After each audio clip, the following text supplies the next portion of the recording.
Greetings, it's Will from StormTheCastle.com, and you are watching the Cardboard DaVinci YouTube channel. Thanks for tuning in, and I got another example here of how amazing cardboard is. We're going to take a single cardboard box and turn it into a sketchbook. That's right. Look at that. Isn't that amazing? I love this. It's everything's just the box. The front and back cover of the sketch pad, all the various pages, and even those hoops. The only thing that isn't the box, I guess, is the paint. So let's do the introduction, and I'm going to show you how to do this step by step.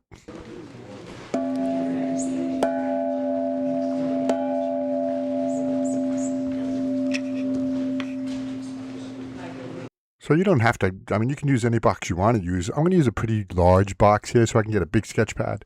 It's a size 179, a ZMB, whatever that means, but it's a 179 box, Amazon box. And we're going to get a lot of paper out of this. It's, let me think, 22 by 16 by 8 and a quarter, just to kind of give you a sense. But you notice how a box, and this one in particular, all the flaps, all the different sizes are all about the same width. I think it was that width, about 8 inches, I think. 7 to 8 inches, like that flap there. They're all like that. So let's take this whole box apart and get all the various flaps. Wherever there's a bend in the box, that's where we're going to cut it.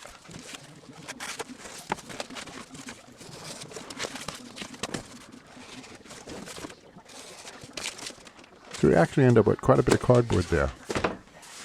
And I did a little bit of figuring out, some measuring to try to figure out how big I could get the sketch pad without wasting any cardboard.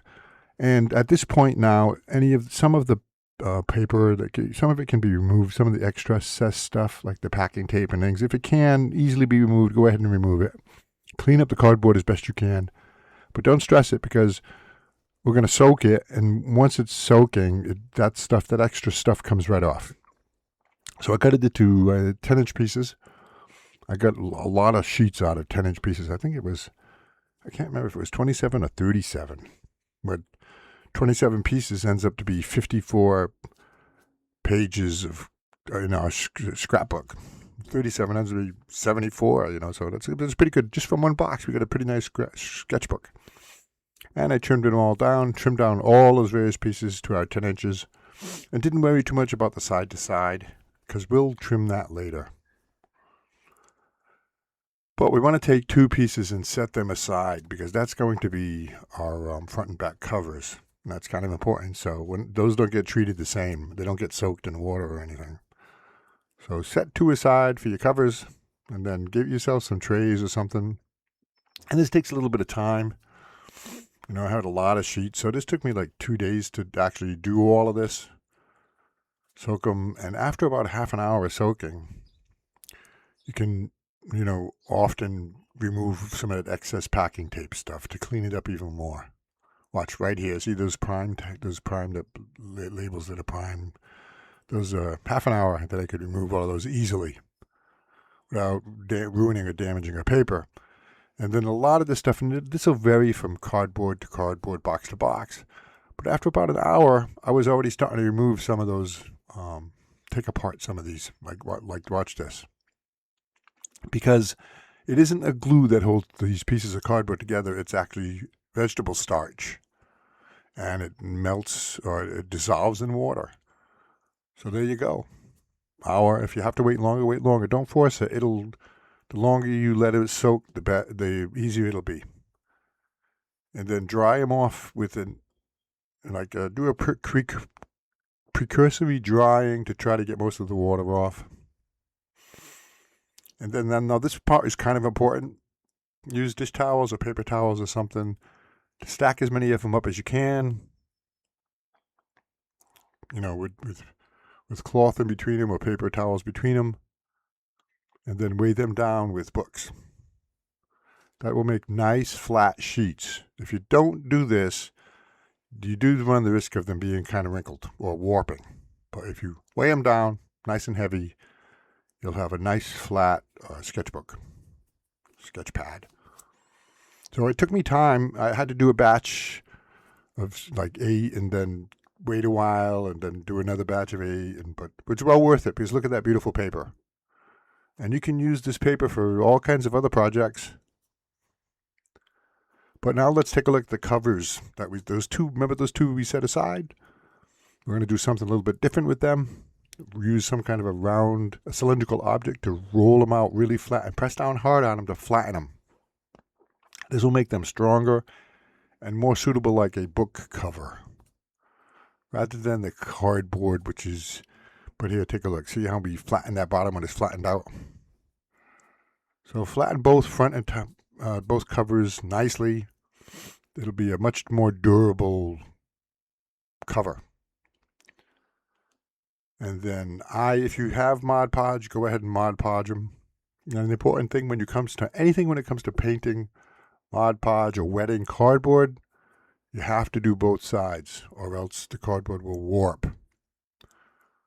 So Mod Podge the top and the bottom and do both pieces. And then go ahead and decorate your cover any way you feel you want to. I just did kind of a simple.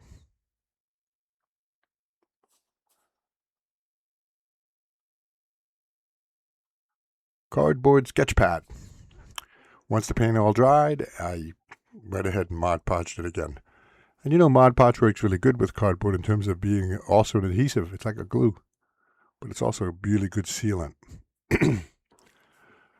So all my sheets of paper, however many there were, 54 of them, or 84 of them, whatever, I did final trimming so that they're the same size as my cover, front and back. Now we're going to assemble the whole thing together. A hole punch. So how I did it was, if you have a 3-hole punch, that'd be the best, the easiest. I don't, but so I punched 3 holes with the hole punch. And then on every sheet of our craft paper, I used a pencil to transfer the position of those 3 holes.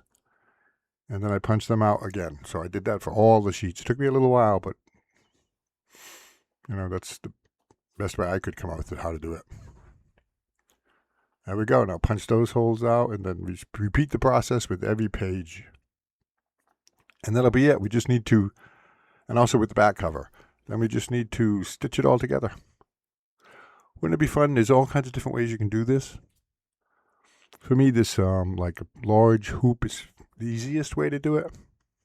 So I got we still had a little bit of paper left over, and I just made hoops. I'll show you.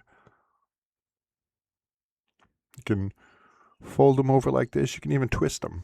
And then apply Mod Podge to them to make them nice and solid.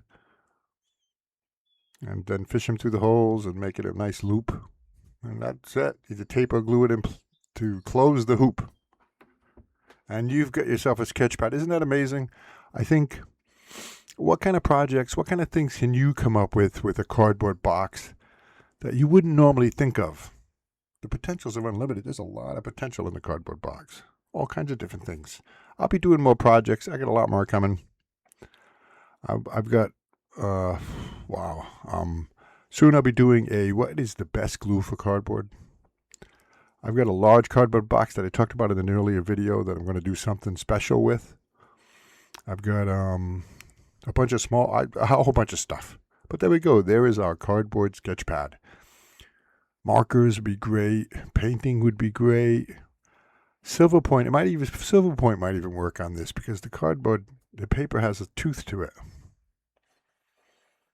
So that's it. If you make this project, send me a picture. I will send you a certificate of contribution and put the picture on my website. Lots more stuff coming. Hit that subscribe button. Thank you.